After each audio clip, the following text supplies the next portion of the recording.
This content is for informational and educational purposes only. You should not construe any such information or other material as legal, tax, investment, financial, or other advice. Nothing contained here constitutes a solicitation, recommendation, endorsement, or offer to buy or sell any securities or other financial instruments whatsoever by Draper Gorin Blockchain, aka DGB, the presenter, or other associated parties for the content being provided. Please do your own due diligence and seek proper counsel. Boom. Welcome. Number 59. Dang, we've been doing this for a while. I'm stoked to be here today with Lorenzo from Racino. We've talked to Lorenzo before, and we've talked about Racino a bunch of times, but it'll be fun to get the update. And I think you're gonna be able to share some stuff today. Awesome. Before we jump in, actually, I always forget. Where is the thing? Boom. If you're an early stage startup or somebody wanting to participate in our space, an investor, an individual you want to learn more, go to dgb.vc, sign up for our newsletter. We'll share updates of future guests and different things our portfolio companies are doing with that list. But Lorenzo, welcome. How's it going, dude? It's going well. Appreciate you. Thanks for having me again. I think I attended one of the spaces before, so this should be the second. Yeah, exactly. So wow. Lorenzo's definitely been here before. What's that, Rankin? It's been a while. Yeah, it's been a little while. I'm excited to hear the update. A lot of things in the crypto space has changed, but we're stoked on gaming. We're investors in Racino. We're excited about it. So it'd be cool to hear the update and see what's new. But I guess for anyone who doesn't yet know what Racino is, do you want to give everyone like an overview of what you guys do? Totally. So overall, we've been building for a few years now. I think we spoke to you guys maybe over probably a year and a half ago is when we first were introduced to you guys and you invested. So Racino as a whole is a platform for multiple different skill-based games. So skill-based, gaming, not gambling, all realistic decisions that you actually make, and there's entry fees in the real money gaming space. So you purchase assets. Our first game for release is a formula-inspired game where you actually purchase these cards as digital assets. You can upgrade them. They all have specific statistics around them. So a car might have, high handling, low speed, and you have to collect these different cars, set them up before the race actually happens. And then we simulate the races with our proprietary AI system. So the AI is extremely advanced, and all of it's relative to what actually happens in real life racing. So you see all these different weather conditions, let's say temperature, rain, so forth. And then you say, hey, I think I should set my car up in this way because it'll have a high performance during the race. The races usually last about 2 to 3 minutes, nothing crazy, but it's extremely fun to watch. I can actually show you one of our updates. I know you guys want to see some videos. Yeah, that'd be really cool. So we did a lot of new camera angles. Before we had, I think, like 4 to 5 camera angles. We've expanded it to about 12 different ones. So when you're in the interactive view, you can actually experience, all different angles of the race, right? So this is kind of the start of the race. We have, drone cams, helicopter views, side cams, what would actually be seen in a real race.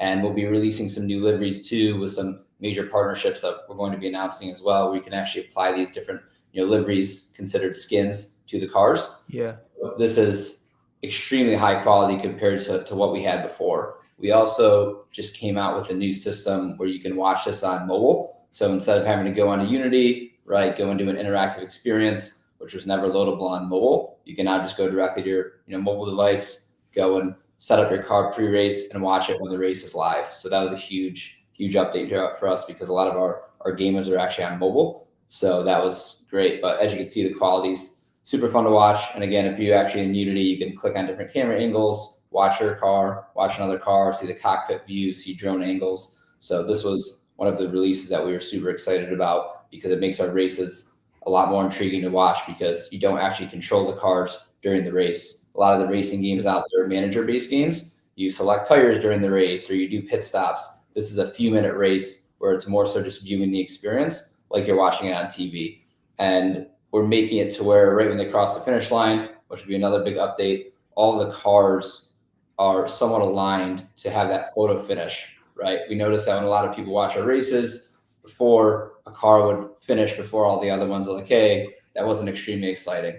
So we've been really trying to advance the AI to make it more of a photo finish. So does that mean like all the cars are going to be a lot more close in terms of like their stats and stuff too, right? So that means every race is going to be, you're going to have to be waiting for that moment. Correct, 100%. And since the races are, a short span, let's call it 2 to 3 minutes, it really keeps that engagement up instead of watching a race like on Formula One for 2 hours or IMSA for an hour, whatever it may be. That's what drives me nuts about like, watching those NASCAR races and things like that. They're pretty exciting for a moment, right? But to me, it's like they're just doing laps and laps. I just want to see the last like 5 minutes, right? Exactly. Yeah, for sure. And that's what we felt was really important. So I'll show you this too. This is more of our new UI updates. We'll be updating them even more. This is a full reskin that we learned after our beta of what do users like, what do they potentially dislike? How can we improve on it and make it better? So what happens is you have all these different tracks, right? We have a whole circuit built out of all these custom tracks that we built in-house. You go and you actually select what tracks you'd like to enter into. There's a weekly track that has daily and weekly tournaments now that we built into the model. So when you go into a daily tournament, you enter into the leaderboard with an entry fee. And if you're in the top 20 of that day out of, let's call it 100 racers, you're in a race that has a guaranteed prize pool of $100. But if tons of people enter that race, the prize pool just continuously keeps growing and growing. So if you're top 20 of the day, boom, let's say there's a $10,000 prize pool, you have a huge opportunity to win. And then we have a weekly prize pool with a guarantee of $300. But again, the more people that enter into the weekly, a huge prize pool accumulates and top 20 qualify and get into that big race. So some streaming partners that we're working with, a lot of different KOLs and influencers that are going to be involved in this. We're going to do some really big tournaments with some sponsors too, but it's going to be extremely exciting to have a lot more money on the line, right? When people are setting up their cars, really strategizing for the week, racing on these tracks, understanding how their car is actually going to function. So that's kind of like, if you're new to it, is there like a training ground and stuff like that? So to get into the system, you can claim what we call it a level 1 car or a trial car. So that trial is completely free. You don't have to purchase any asset. And then that car has a base of 20 races. So you kind of learn the game, understand it, see if you enjoy it. And then if so, you would go and you can actually purchase a car on our in-house marketplace, or you can upgrade your car for a base fee. It's very low. And then you can start racing. Nice. How much is the base fee to get started? $24.99. So like almost under, purchase of like a video game from some perspective. That's awesome. And where can everyone go to? This is at racino.io.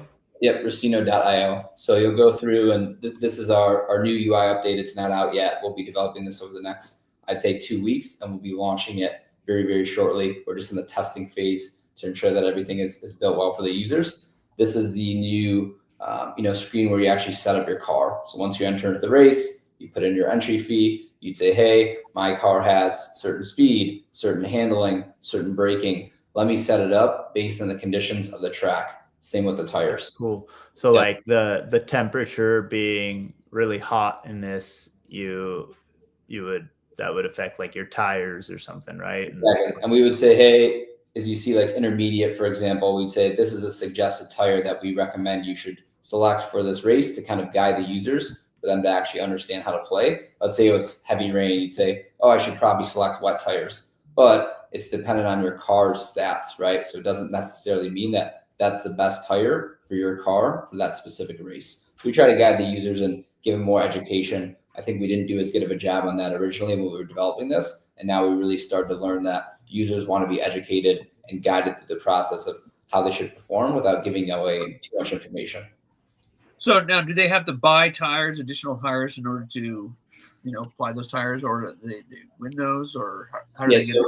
Each car is just a base car. We've noticed that in a lot of other games, we tried to prevent I don't want to call it like the nickel and diming strategy, but we tried to prevent the purchasing of all these different assets and making it extremely confusing to where you just purchase your car and every player has the same skill-based decision-making with all the same stats tires, and so forth to make it fair to play and fully skill based. So there's no like pay to win and I'm going to buy all these parts and just, rule over all the other players. It was very specific to let us make sure that everything is really fair to play, and whoever understands the game the most is going to have the highest opportunity to win. Okay, interesting.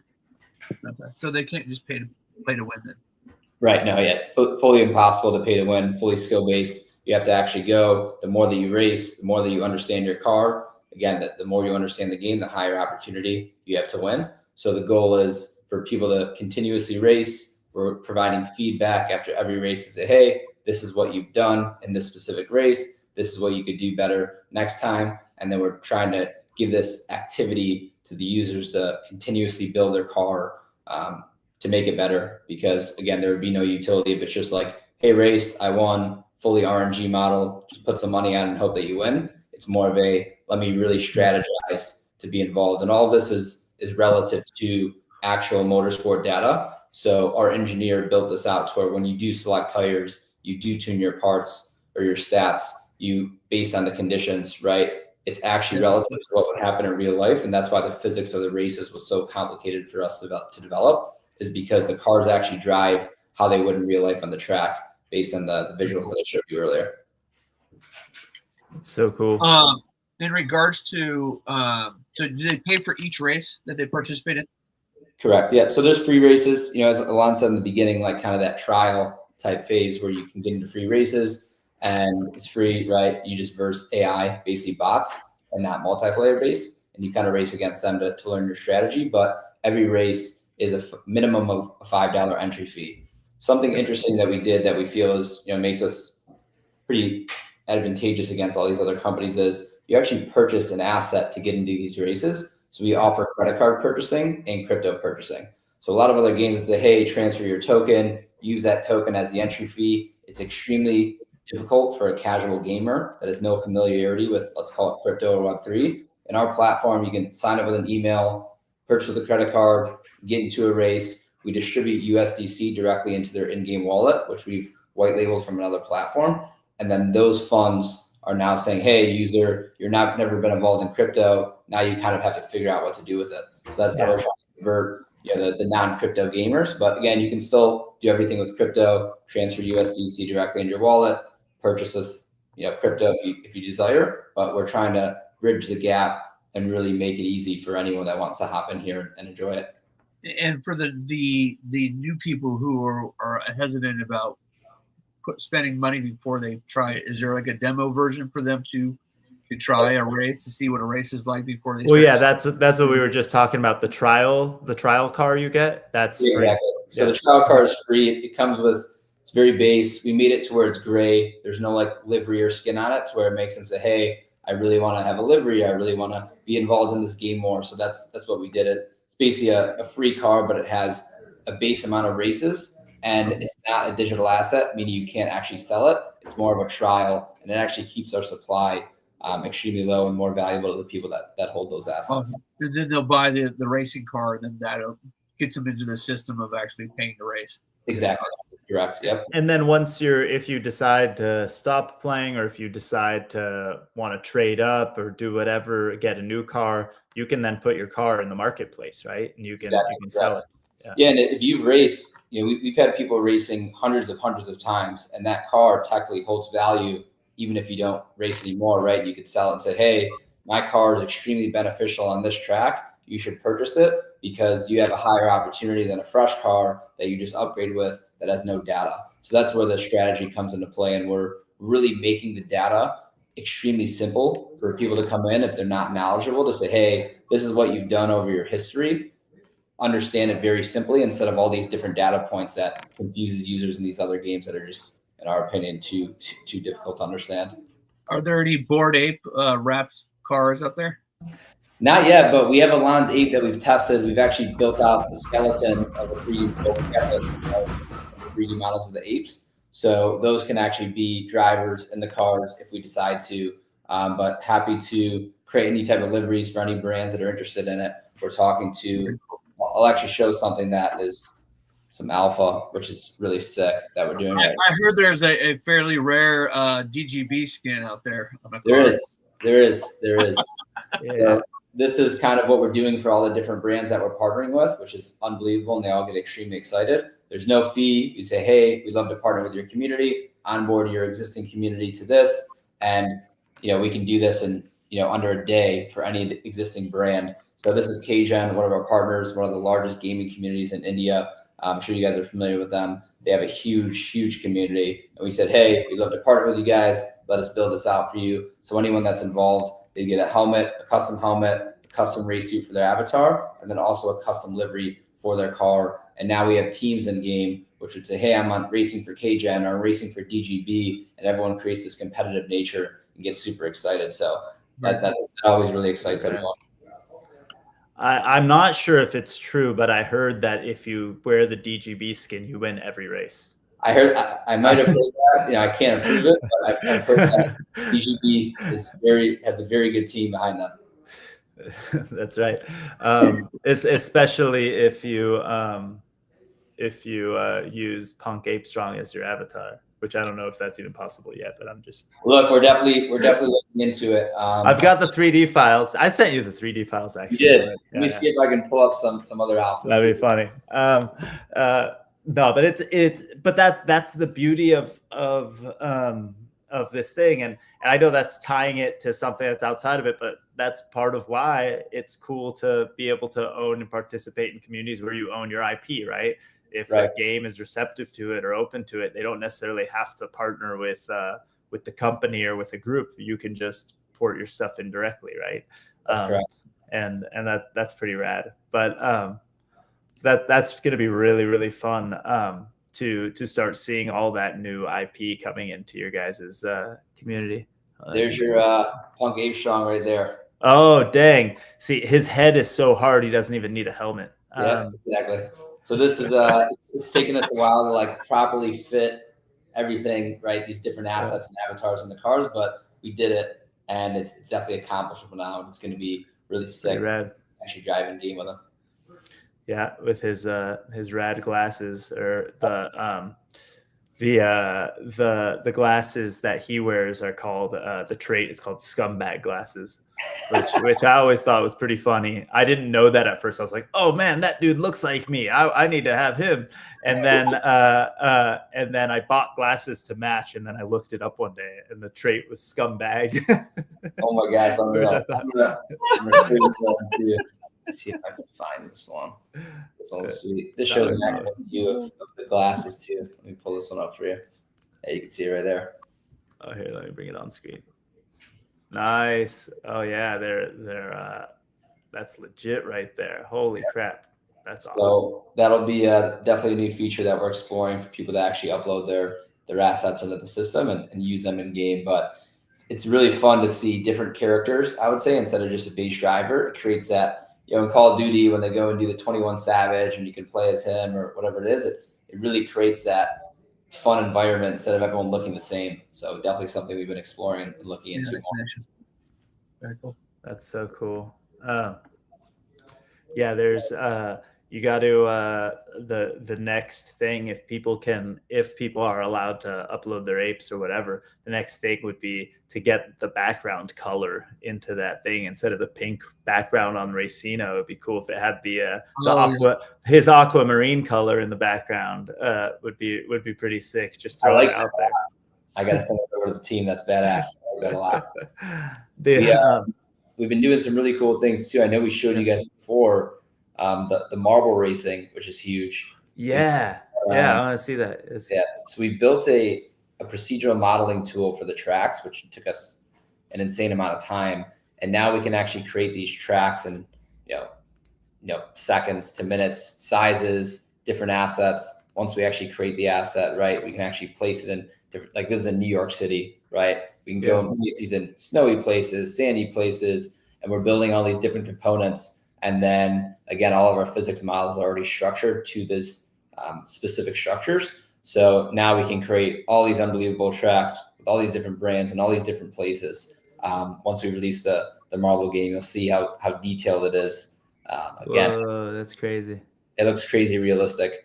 So something that we spent a lot of time on because we think the marble game is probably one of the most fun to watch, exciting, casual style games.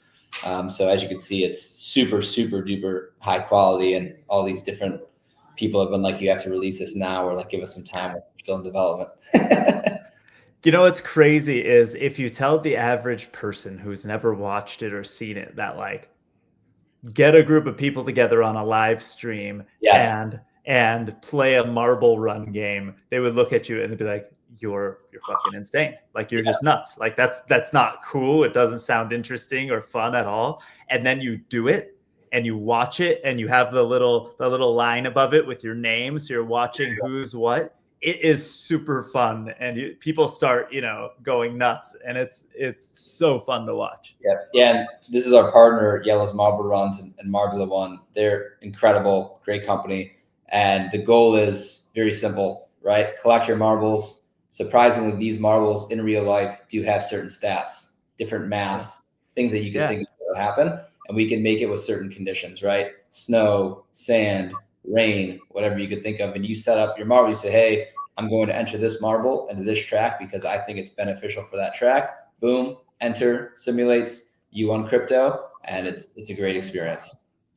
It's such a weird thing, but I'm so dead serious. I'm not like, no hyperbole at all. I did a live stream with a bunch of people, and it was a marble run thing. And like 3 minutes in, I was like yelling to the other room to my kids, like, you gotta come check this out. And I was like cheering. I was like, we got robbed. We're like there at the last second. And you start watching this, and it is actually like ridiculously, insanely fun. This brand has a real deal company. Like they spend, if you look at the marbles on the stands and you look at how they actually do this, it's no joke. Like they spent years on years perfecting this. They have commentation of people actually speaking that they've hired that are professional commentators. It's insane. Is there any way for people to contribute to track design, stuff like that? Yeah, so that's kind of what we've been looking into with that generator that I showed you, is the people to select, different shapes, right? Kind of what you've done.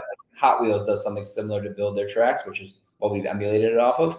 You go and you just select all these different assets or parts. And we said, hey, what if people actually owned those tracks and they potentially earned off it, right? Again, that's one time, but definitely some cool things that we can do once we create these so-called Lego pieces, right? That you can connect. Very similar to building your track and allowing people to race on it. So I gotta say, like, that was one of my favorite parts about racing games, is when I actually got to customize the track and build my own track, right? Like that's always the funnest part. And then if you could actually potentially generate revenue off of that, like maybe there's a job making tracks, right? I used to play, I don't know if you guys remember like forage mode in Halo, where you actually like kind of build in Halo. It was probably one of the coolest modes. And we're looking at like the forage model where people can come in and they actually can go and just continuously build these really sick tracks. That'd be really cool. That'd be really cool. Amazing. I love building levels on things. It's hey, greetings, Emilio. Thanks for joining. It's like it takes it to another level. It's super fun. You can then you play it. You see if you screwed up or if it's cool or not. It's super great. So I know we actually didn't have a lot of time with you today. You only had about half an hour, and you got to go in a second. So before you go, let's make sure everyone remembers Racino.io, Racino.io. Lorenzo, where else should we have people go? What's the Twitter? Twitter's at Racino Gaming. So that's pretty much where our main presence is. We're going to be really boosting our social media over these next few weeks to show people what we're working on. We've been really, really detailed planning to make sure everything's set up. So at Racino Gaming on Twitter is the best place to find us. Racino.io, as David just showed, and we'll be promoting a crazy amount. We have some sick stuff in place. Heck yeah, I'm super excited. We after the next update, we should have you back on, or even Rankin and I. We can kind of do some races live, but it would be really fun. When's the Marble Run stuff? You said there's a little more time on that. Yeah, a little more time. I'd say a few months of development. Okay. We're building out kind of the platform side of things and the physics on the marbles, which is pretty complicated, but we're really close and we're super excited for it. That's going to be super cool. Yeah. Well, hey, thanks for joining us. I think Rankin, you and I will stick around a little longer, do our normal thing. Lorenzo, it was great to see you, man. We'll see you soon. Hopefully I come out there soon. Yeah, and if you're in GDC and I go to GDC or something, I'll definitely link up and we'll have a meeting and enjoy it. Yeah, you know what? Talking about that, if other people in the community are going to GDC, message us to let us know that you're going to be in town, so that we can maybe plan some hang session or something. Thanks, Lorenzo. We'll talk to you soon. Peace, everyone. Peace. Rankin. Thanks. Oh, Yeah. Crazy timing. Literally, like Kevin just popped in at the exact moment because I texted him. It's been a crazy week, man. We saw like Bitcoin crashing over the weekend, people panicking, people calling me, should I sell now? I'm like, no, you should be buying. And then we're back up. It's like going good. We'll go down again though. Yeah, open, so. I was following okay, so we did go, we went down. I mean, like we've been due for a correction, a retracement for some time, because like we are okay, let me start with this. I think we're getting to $250,000 price of Bitcoin this year, maybe exceeding that, but I think there will be a short-term consolidation. Your mouth to God's ears. You know, historically that's been the case when we've had these bull cycles. There's a period in where people start freaking out and whatever, and the test of faith is to come. It's like no one's faith is tested when it goes from 105,000 to 100. Okay, but when it's got to go to the 80s and stuff. My favorite thing, just because I gotta say this again. I don't know if I said this to one of you guys already, but somebody shared somewhere a picture of like forgot if it was like 4 or 5 Walmart employees or McDonald's, but it was like people in uniform, right? And it said something like, "Welcome back, Diamond's hands. How is the moon?" or something like that. Yeah. It's such a good meme. It was such a good meme. People like they shoehorn in news items as explanations for the price of Bitcoin changing, and they shoehorn the price of Bitcoin changing into news items. But the thing with the Trump tariffs is I did look it up. I looked at the timing, and it was like maybe an hour before. No.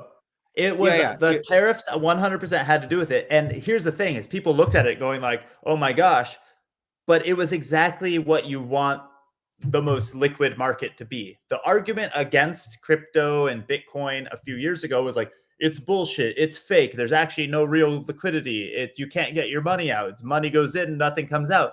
And we are now shown over and over time. The markets were closed over the weekend. People couldn't sell their Amazon stock. They couldn't do their thing. When people panic, they sell their most liquid assets. What were their most liquid assets? The digital ones that are open 24/7. Yeah. It shows that the market is real. Now, if you overexpose yourselves to trading shit coins and you borrowed too much against your stuff and you got liquidated, then you were being irresponsible, right? Well, but that's the point. And that's what it's supposed to do. People don't realize how shallow these markets are, especially on the weekend, right? When there's no institutional trading and there's no big money in it, over the weekend, the markets are more shallow. And so if people start panicking because of some news over the weekend and they start dumping over the weekend, you're going to have an issue. And then but then the institutions come in on Monday morning and buy the dip. Yeah. Well, keep in mind who these people were who reacted to the Trump news, and why this was so correlated with the S&P and all that. Like it's because, I mean, people like we got to these record highs because okay, Trump won the election, and then people were reacting to that. And then Trump coin, was what kind of demonstrated the frothiness of the market at this state. It's like these are the people. This is the kind of money that's around now. So that needs to have its comeuppance, and that needs to get more solid. And we get that solid footing. Some liberal sold his Bitcoin this weekend because he panicked, and I bought it. Some liberal doesn't like Trump out there and said, "Damn it, this is going to ruin everything." They sold, and people like me bought. I don't think that any of the buying and selling had to do with liking Trump or not. I think people are like, here's the thing. So I had a buddy call who said stouted all these like these things about how Trump's were how tariffs were horrible and all this stuff. And I'm like, you've been listening to some liberals out about this, haven't you? Because it was all negative stuff about Trump and tariffs. Here's the thing, I'm not even going to go there. What I know is all of the people all of the people that were on that, I was on some Twitter space Monday morning, and all of the people who are and you guys know me, right? I'm I'm very vocal about how I feel, and all these people were a day before this were the most Trump supportive people in the world, right? And then all of a sudden this happens, and they go, well, maybe it's not a good idea to be pissing off some of our closest allies, over the weekend. And it's probably true, right? We do business a certain way, and we don't do business with people who act like bullies and play that game. And we just literally will go like, fine, we're bowing out of the deal, right? But governments don't necessarily have that ability, and somebody wants to flex muscle and play a game, and they play the game. But it's what happens is, whether the tariffs are a good idea or a bad idea, everybody is very short-term thinking, and they panic over Bitcoin going from 105 to 95, right? Which is, that's a 10% spread. Yeah, it's meaningful, but at this point if you've been in this space long enough, a 10% spread is, a Tuesday. And what's funny is the dollar value was more than the FTX liquidations, right? You were saying there. Yeah. So that's the crazy thing is when FTX liquidated, when there was all the liquidations with the COVID panic, dollars wise, this was a bigger number of liquidations. It was something like, what did they say? Like $10 billion in liquidations or something across the board. Numbers wise, it was the biggest liquidations in crypto history. Percentage wise, it didn't touch those things because crypto, think about what's the price of Bitcoin during the FTX collapse versus today. It's got to be double or something, right? So, so there's the whole market cap of everything, right? I thought it was funny, as I mentioned, I thought it was a top signal. I went to Macy's and actually bought some jewelry because they're going out of business in my area, and and it was a big sale, and I don't usually spend a lot of money. And I'm well, for anyone who's not paying attention, you've heard me give Rankin a hard time for not buying his family a new microwave when it broke because he was being as frugal as possible so he can hodl more crypto, right? That's how frugal this man is, and he went out and bought jewelry. What that is like so signal. Not you. Top signal, right? So I heard a new ring, added a new ring because my other ring was too small, so I decided, to do one. That's what Madoff did towards the end, just because that would be something. Like if you saw like you can't start comparing. Like when the feds come to take all your stuff, gotta keep a ring at least, right? Wearing it, they can't take it. They can't take it if they can take all the stuff in your place, but if you're wearing it's like a platinum ring with diamonds hidden on the inside, No, it's like a pretty standard plain. It's pretty plain. But I wear a pretty simple plain gold. Thanks for the tip, though. Thanks for the tip, Kevin. Yeah, I learned that in the Tom Cruise. Should have got a bigger. Should have got a really big diamond. Unfortunately, Macy doesn't carry this. Next week, Rankin's gonna be wearing like one of those rapper super. He's like this necklace with diamonds is an extension of my wedding ring. Actually, in my culture, in my religion, this is the wedding part of the wedding pact, right? No, this is a sacred vow between me and my wife. We wear diamonds around our neck. No, I was looking at a gold bracelet at Macy's, except for its hollow chain links. I'm like, what? Hollow? I'm like, why do I want hollow chain links? They're like, well, it makes the bracelet lighter. And I'm like, but I want it to be solid gold. Yeah. And then, so I had an uncle who's passed. I had a uncle through my wife's family who's passed away now. And one day I'm sitting at my wife's grandma's house, and we're hanging out, and he pops in, and he would be, if he was alive, actually, I was just talking about this, he would be like the biggest Bitcoiner in all of our family. And I'm always really sad that he's not with us anymore. But he one day drops a bag in my lap, and he goes, "You feel that?" And I go, I go, yeah. He goes, "You know what that is?" And I start to open back. He's like, "No, not in front of everyone." I'm like, "What?" He goes, what you're feeling right now is wealth." And it was a bag of silver coins and silver that he had collected that he was about to go put in a safe, but he wanted me to feel it. But he didn't want to tell the whole family about it because he was weird, superstitious about it, and didn't want people to know and whatever. But he was showing me the weight of his silver. He's like, yeah. He's like, that's the real weight, like that's real wealth is what he's from the 19th century. This man was one of my favorite dudes. He had a big giant 1964. beard. He lived off the grid. You know, he was a cool dude. I like this guy. 1964 and older. Yeah, exactly. He was a cool dude. But that's what Rankin just reminded me of, right? You want to, if you're gonna have gold, you got to feel it, right? You got to make it. Yeah, count. you got to feel the weight, right? And what I came to realize that's a BS excuse for making it cheaper, right? Well, no, but yeah, it was definitely cheaper. But and even after the discount, like the discounts matched like online pricing, so it like wasn't a really big savings, even though it was a massive sale. Like that's what happens when you go to the mall, right? It's like going to the outlet stores. It's like we're at the Nike outlet. It just shows you like, how these stores are being replaced, right? Like this is why they're being replaced. Yeah, exactly. Like no, $5 but like, off for $40 purchase. Tariffs, I think Uber tariffs Eats. are going to be helpful because of like tax avoidance, right?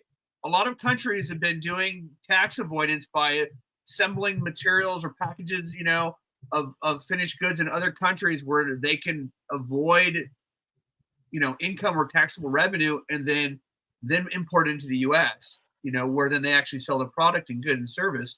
And so I think, like there was a thing called the Paradise Papers, right?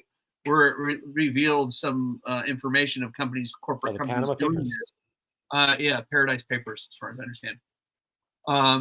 But offshore subsidies, and stuff like that.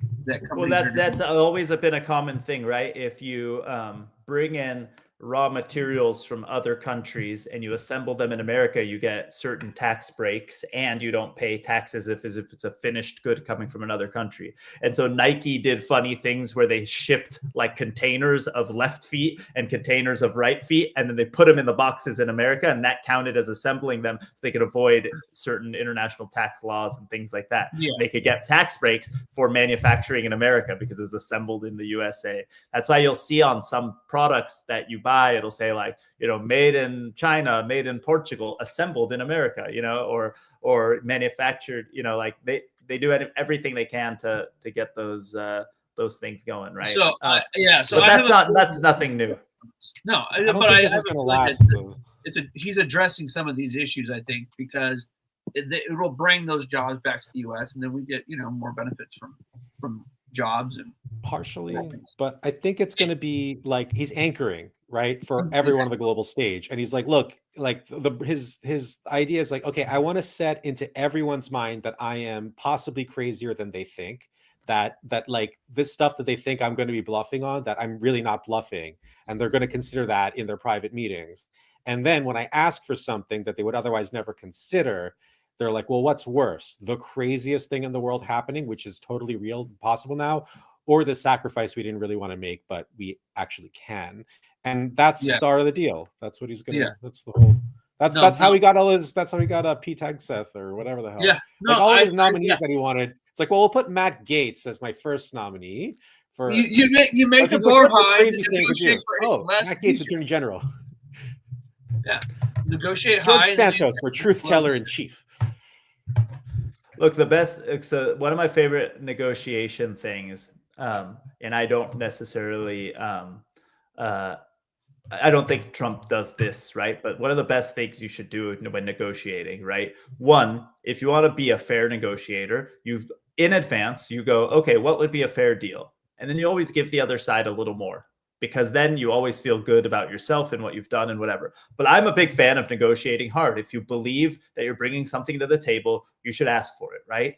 But whenever you're on that side of the table and you're the one who set the stage, you asked for a lot, you always want to let the other side get the last piece of the thing. But if you're Trump and you're just saying crazy ass giant things and setting the bar to some unreasonable level, when the people finally get their version of getting a piece of it and getting in there, it's still ridiculous and big thing. The thing is, here's the thing, and I made some promises that I wouldn't get my personal opinions too intense out there, but obviously that I'm a goddamn liar. I'm a goddamn liar if I say that I wouldn't do that ever, right? That's not me. I'm gonna give everyone my opinion. But here's the real thing with all of this, right? Yeah. This is all short-term gain thinking, right? This is all right now momentary thinking, which makes It's sense because the person we elected has a long, rich history of having to pump things up pre or post bankruptcy, right? And the U.S. is a bankrupt, establishment. To be fair, So buy right? Bitcoin. So yes, 1,000,000%. You should be building things outside of it. Now, do I think any of this stuff is good long term?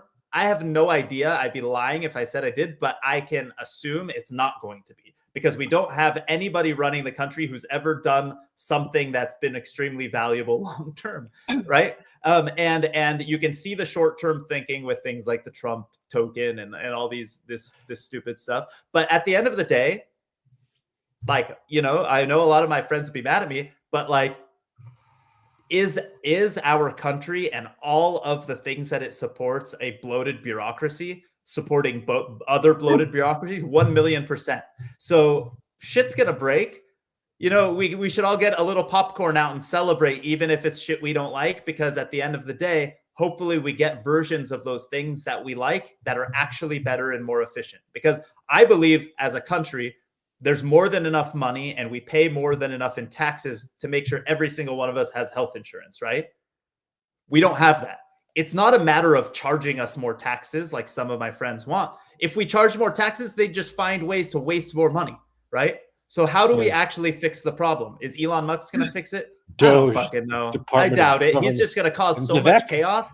Look, this is what we said in the last time Trump was winning, and he said he was going to drain the swamp, which he never did, right? But I kind of hope that both political parties lose all tact and they become a snake eating their own tail and they just destroy each other. That would be good for our country long term.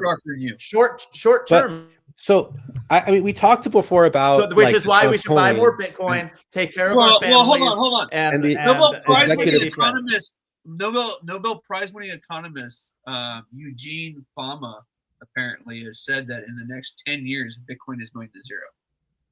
Oh, okay.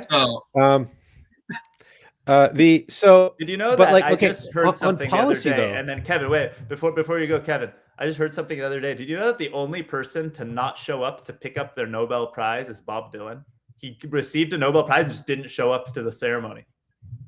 Like he didn't give a reason. He wasn't sick. He just didn't show up. It was kind of rad. Sorry, go, Kevin. You were gonna say something. I just keep interrupting with random shit. So like I was thinking the last week about we talked so much about like the Trump coin, the meme coin, and then about the executive order that came afterwards. And I'm thinking like, what was actually really more impactful in bringing us to a more progressive place with blockchain, regulations and frameworks that we can operate and do stuff in the US. It might have as significant, I feel, the executive order was in actually officially setting the tone. It's possible that the Trump coin, take away how funny and ridiculous it is and all that. It's just like, well, think about it for a second. You have a president of the United States who made a coin, endorsed it, put his name on it, and endorsed it, said, go buy this. That's insane. That's so crazy. Just I don't know if he said go buy this. And hold on. Oh, yeah. So but like and Melania is good, right? Yeah, but he doesn't care. And also, but think about what it means. Think of the implications here for everybody else who's done stuff that it's like, should we walk this line? Could this word in the terms and conditions be interpreted as a thing? And I'm going to be on trial for whatever. It's like, slow down. Think of what just happened without any care. But here's the thing. But here's the beauty. Look, we can look at that and go, "What a crazy asshole!" He's like, but you can also look at that and you go, "You know what? He just did a genius move. He gave us all permission to be brave and do what we want." Well, he's the president. He can pardon. Here's the thing. Well, not just that, but it's a team that licensed his name. They licensed it for the NFTs and made him a bunch of money. Yeah. So why not give them the license to do this too? And here's the thing: is this guy, if you wanted to push back at him, he could very easily step back, go, wait a second, I'm not liable for anything. I literally licensed my name to Trump guitars, Trump watches, Trump steaks, Trump University, Trump whatever. It's just a licensing deal. It's somebody else's business. They licensed my name. Why wouldn't I? They gave me $1 million and 10% of their proceeds or whatever, right? Done. Yeah. And he can say like, it's Pump That Fun. And it's like, oh, well, it's a joke. It's just Pump That Fun. So whatever. It's like, well, I mean, legally, Look, is there much separation between that and anything that we would consider serious? I mean, are we really going to be going after He said like it's a collectible. Uniswap developers because somebody who made a country in like an open source repo lives in New York and therefore it's America? Like, are we still going to be doing that? I mean, this is insane. You have a U.S. president who made a meme coin, endorsed it. His name is on it, and it created tens of billions of dollars in value, and you know, sort of crashed it. And the other thing I want to associate with Trump, though, is like he also maybe realized over the weekend, like, oh shit, I can move the price of Bitcoin like this. And knowing that, and knowing that there isn't the same kind of legal, repercussions as if he did it with a stock, how far is he willing to push it? I mean, wait, but here's I think the real question is: if we let's be fair to him, it has nothing to do with Bitcoin or stock because he knows he can move markets. Every single person in Congress, especially the people in the financial services committees and things, know they can move the markets, and they take advantage of that every single day with private information, and they essentially steal from the U.S. public, and they do it already. So that's not unique to Trump. He's just going to do it probably on a scale. He's going to do it on a scale that we haven't seen before. And crypto, and I mean, if I were him, and when I say that, I mean like if I had his. Like what I know about Trump and like what he likes to do, make money in whatever ways he can. I imagine he would be thinking like, okay, so let me borrow against the Bitcoin I have now. Let me crash the markets again. Let me buy more Bitcoin. Let me short my debt. Let me short my debt in Bitcoin, then crash it, then switch my debt back to US dollar, then buy more Bitcoin, and then like keep doing this, and then he can, if he does it, it's like the opposite of Michael Saylor's money machine, right? He'll do the inverse Saylor money machine. I will like to remind everybody that Eric Trump tweeted out this weekend. In my opinion, it's a great time to add ETH. That's right. Well, world liberty, but it is Eric. Financial. So I have a question for Kevin. Representing Tezos, does Tezos have a pump.fund yet? Well, I've been talking about this. I mean, I think every time there's something that comes up in, I mean, the short answer is like we're always thinking of the long-term game and not stuff that's necessarily like hot right now, especially stuff that has a basis of value that's still volatile. On Tezos, you guys could have had a Trump coin on Tezos instead. Solana got it of all things. I mean, there was a time when maybe the most popular platform in any market would have been an ICO maker kind of a thing. But then ICO's like, oh, we don't want to trust that anymore. It went away. So I think meme coins have that thing where it's like eventually you get to buy or exhaust. I'm going to tell you, bro. And then there's nobody left to even Ethereum Classic has its own. We do. The other answer is though we do have on the Etherlink side of things, which I'd like to see it on the Tezos L1 on the Tezos native, so Tezos and Tezos Tezlink, which will be the L2 to come. To do that, I have reached out to them. I haven't heard a response from. There's something called organicgrowth.wtf, and so the fees are paid in Tez, but so organicgrowth.wtf, and then I feel like there was this one other one, but I forget the name. And then, but yeah. I mean, you can make it. You want to make it? You want to make the pump.fun of I got a lot of Tezos domains you can use. I think I have. Do I have Tezos.fun? Let me see. If you find the community that's going to make it, let us know. We'll talk to them. Maybe we'll invest. I don't even know anymore. But we do, Alon, we do have Tezos, Tezos.garden, which we've kicked around the ideas for. I think the dudes at XTZ Ventures are probably just way ahead of us on this one. XTZ Ventures? Yeah, XTZ.Ventures. Those guys are way ahead of us, always. Yes. Sorry, my dad joke never gets old. What? It should XTZ.Ventures should redirect to me. I hope. That was the plan. That's usually the plan. That's what I do with them normally. XTZ Ventures, that sounds like a great name for a pump.fun site. No. Ventures. Doesn't ventures sort of in a way imply like ownership equity or something? Should be more like you own that fund. This This is decentralized ownership and decentralized Okay, wait. equity, bro. I own. Let's see. Let's have a little. You know what would be fun?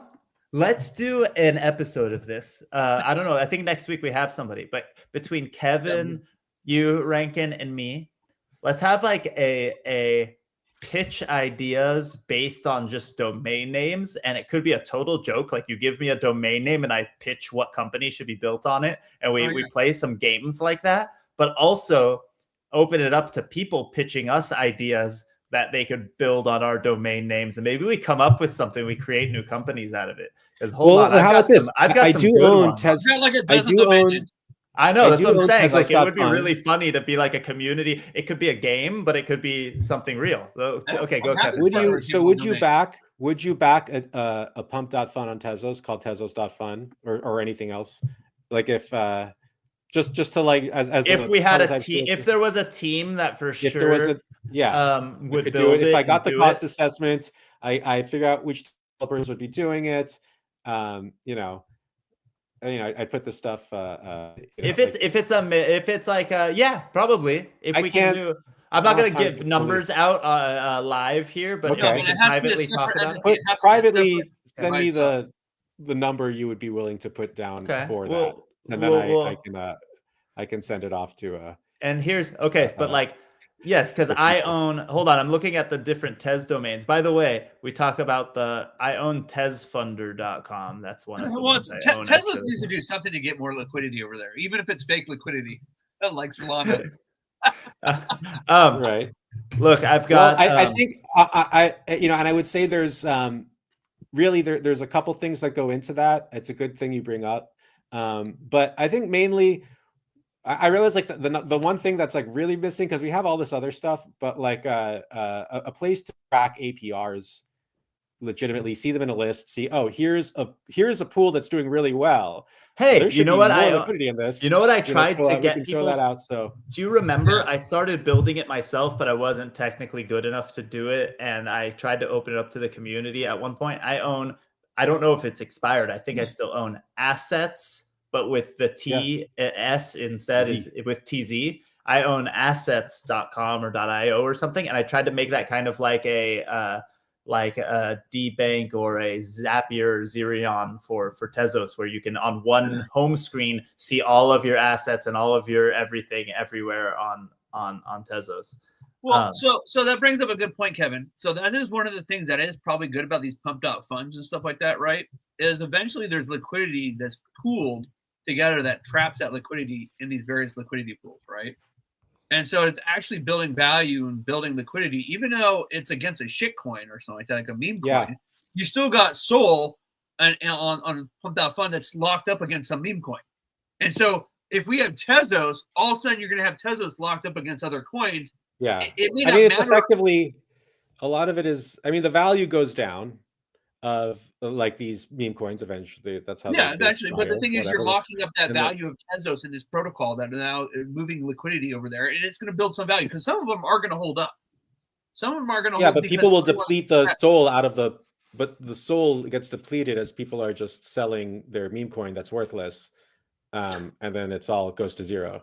So the pools go to zero eventually. Well, somebody gets that Tezos. Somebody's getting that Tezos or something like that. I mean, and their fees are currency's Tez. Okay, somebody gets this Tez, but there's still some liquidity locked up. I mean, there are I totally agree. Yeah, we should. There's still backholders of Pepe. I'm sorry to tell you, but there are still backholders of Pepe out there. Oh, Tezos Pepe does well. And they have there's a lot of meme coin activity on Tezos actually, and the people who promote it are really like into it. Like they're very active on Tezos, and they're making all kinds of memes and everything.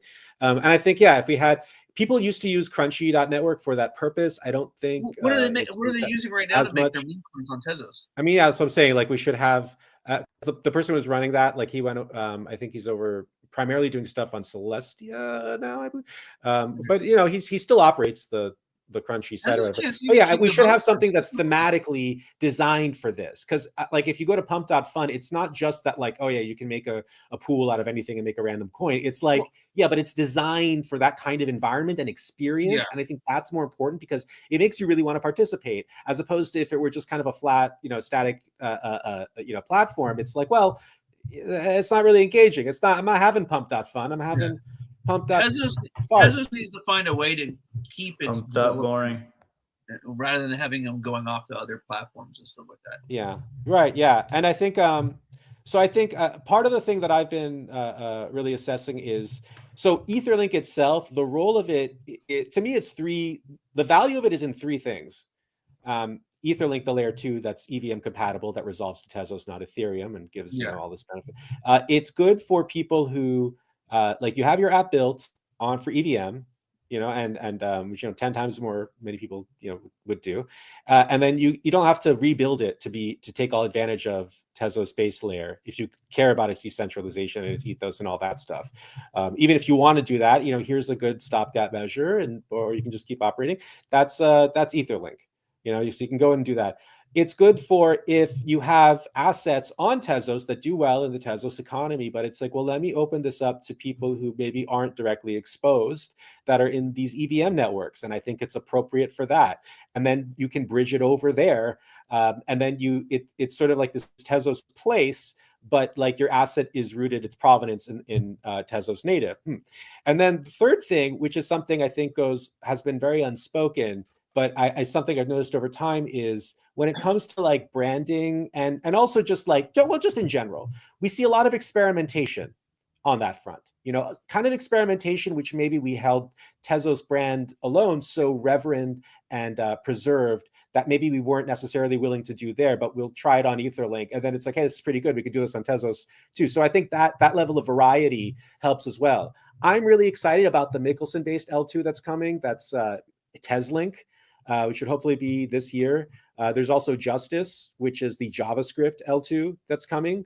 And these three are like a sign of what's to come and what interoperability it means in so many different varieties. But I think definitely, yes, on the Tezos native. Our moat is like having value locked into Tezos ecosystem. Once it's there, it's like, oh, but there's friction to bring it into non-EVM stuff. It's like, but there's friction to lead to go to other EVM things if you bring it just to EVM. So it's important to have that lock-in value that people want to stay and preserve and be here and stay native. So I think the JavaScript function is allowing people that have JavaScript knowledge to be able to launch applications in Tezos, right? Yeah, and the JavaScript tooling and all that stuff. So that'll be helpful for Tezos. Like we talk about how there's 10 times as many Ethereum developers as Tezos. Like if you look at the reports of like countries on GitHub and all that, but it's like, okay, that's the market leader. It's not nothing. 10 times as many. That's huge. No, it's nothing. It's nothing compared to how many JavaScript developers there are. Like it is so pale in comparison. Like what are you even talking about? So I mean, like that's the future, really. And I think, and this is even, I think before now we're seeing, especially with AI, just like how much easier it's going to be in the future for a lot of these, asynchronous ecosystems that are disconnected by language and whatever to be able to connect with one another in a manner that, like, flattening the nature of those things that used to cause rift, and in that way we could just focus on what we want to focus on, which is like the content. And builders can just think of like, okay, what's efficient for our operations? What's the right tool for the job, as opposed to like, oh, well, a lot of people have MetaMask, so I got to be on a thing that does that. It's like, well, that's not necessarily the best tool for what you're trying to build. Don't you want it to be? It's like, well, yeah, I could, but the whole world is run. I got to have something that's on Coinbase, It's like, oh God, like we can put those things aside and get to the promised land, Alon.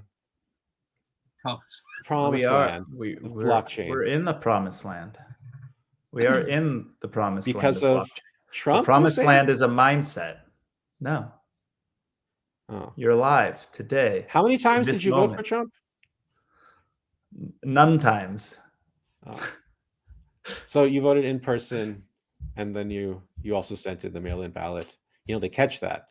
They have a system. I looked it up. Well, they haven't caught you yet.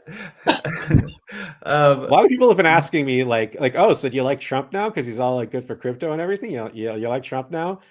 And I'm like, no, I would still vote the same way today. It's like, but you like what he's doing with the crypto stuff? And I'm just like, I mean, it's better than not. We don't know. like, See, what we know.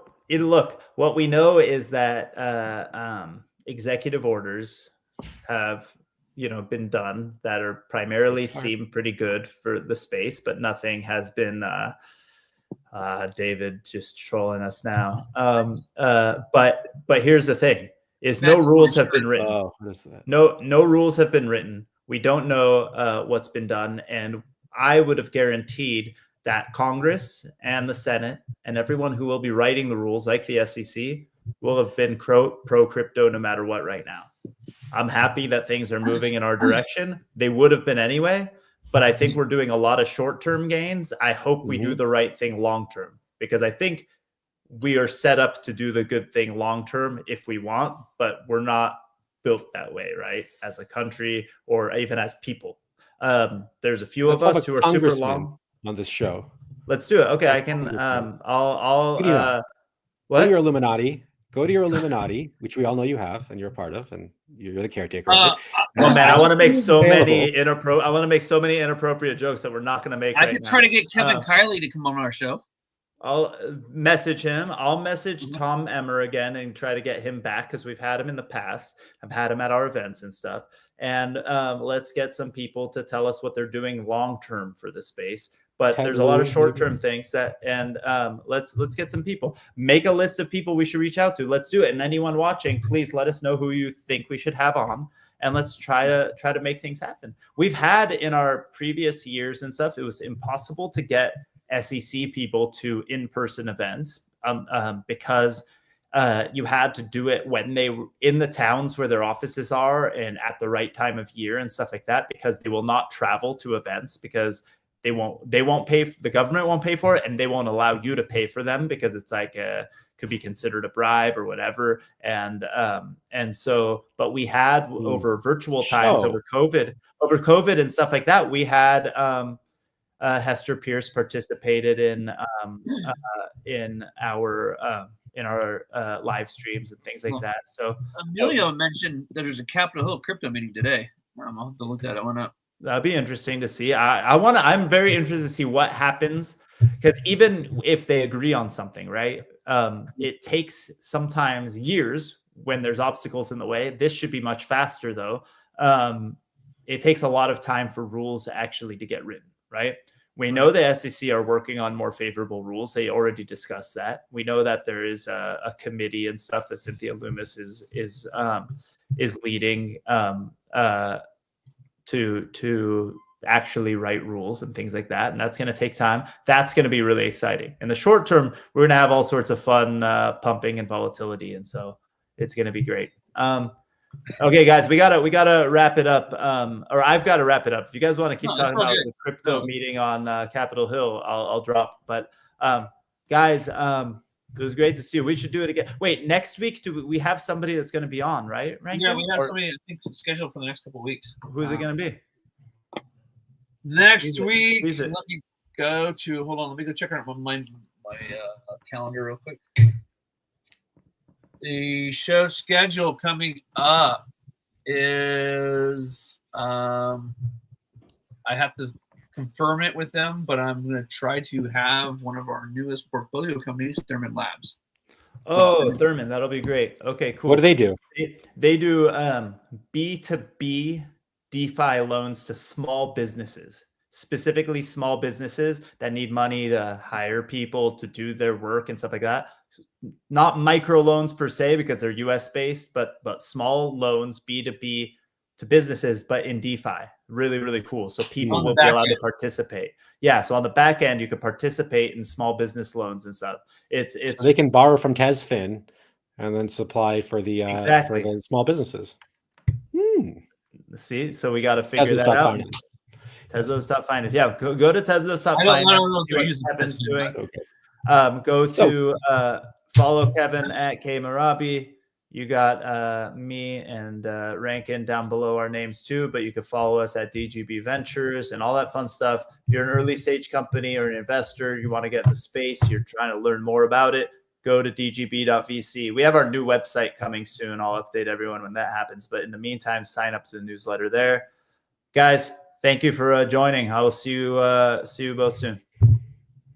Thanks everyone else for joining. Bye bye.